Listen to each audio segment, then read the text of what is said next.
साल का सबसे विशेष त्योहार आने वाला है। वैसे तो ये साल में कई बार आता है, लेकिन साल में इसका विशेष दिन एक ही होता है, महाशिवरात्रि।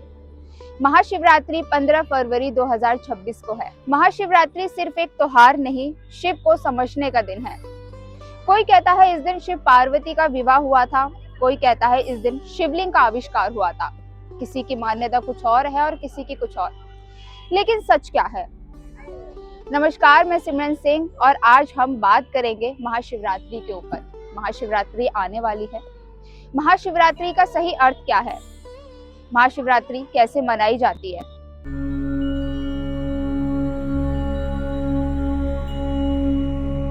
पुराणों के अनुसार कई जगह माना जाता है कि फाल्गुन मास के कृष्ण पक्ष की चतुर्दशी को भगवान शिव और माता पार्वती का विवाह हुआ था। यह मान्यता पूरी तरह गलत नहीं है, लेकिन यह महाशिवरात्रि का पूरा सच भी नहीं है। शादी एक घटना है और महाशिवरात्रि एक ब्रह्मांडीय प्रक्रिया। इसलिए कई लोगों में मान्यता है कि इस दिन शिव पार्वती का विवाह हुआ था, लेकिन महाशिवरात्रि का अर्थ इससे कई अधिक बड़ा और गहरा है। पुराणों के अनुसार एक बार ब्रह्मा जी और विष्णु जी के बीच में विवाद हुआ कि हम में से सबसे श्रेष्ठ कौन है। तभी अचानक उनके सामने एक अनंत ज्योति स्तंभ प्रकट हुआ, जिसका ना कोई आरंभ था ना अंत। ब्रह्मा जी ऊपर गए, विष्णु जी नीचे गए, लेकिन कोई भी उसका अंत नहीं ढूंढ पाया।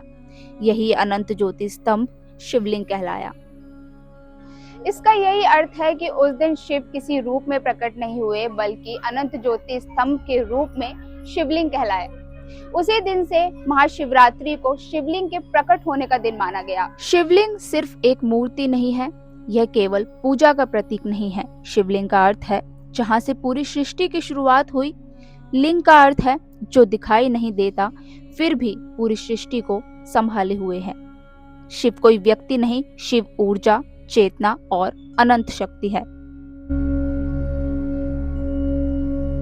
महाशिवरात्रि अंधकार और प्रकाश का संगम है। योगिक परंपराओं के अनुसार इस दिन पृथ्वी की ऊर्जा ऊपर की ओर बहती है, इसलिए इस दिन साधना, ध्यान और जागरण करने का विशेष महत्व होता है। इसलिए महाशिवरात्रि की रात को ध्यान और ओम नमः शिवाय का जाप करने का विशेष महत्व माना जाता है।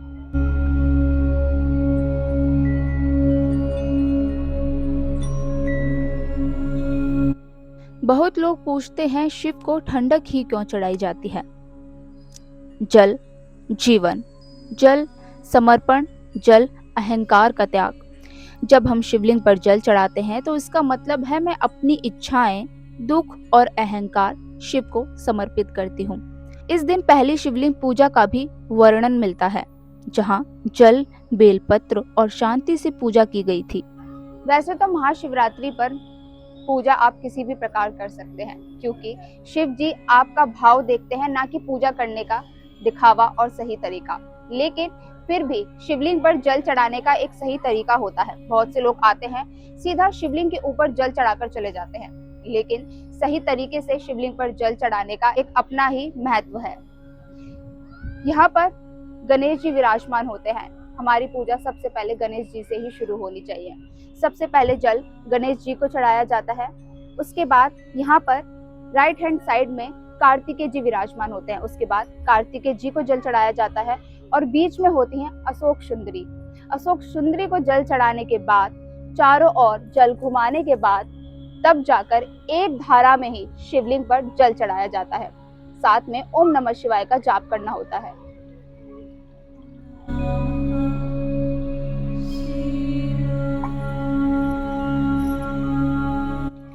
वैसे तो ओम नमः शिवाय का जाप आप शिवलिंग पर जल चढ़ाते वक्त कर सकते हैं, लेकिन अगर आप हर वक्त ओम नमः शिवाय का जाप करना चाहते हैं तो ये जाप ऐसे ही नहीं करना चाहिए।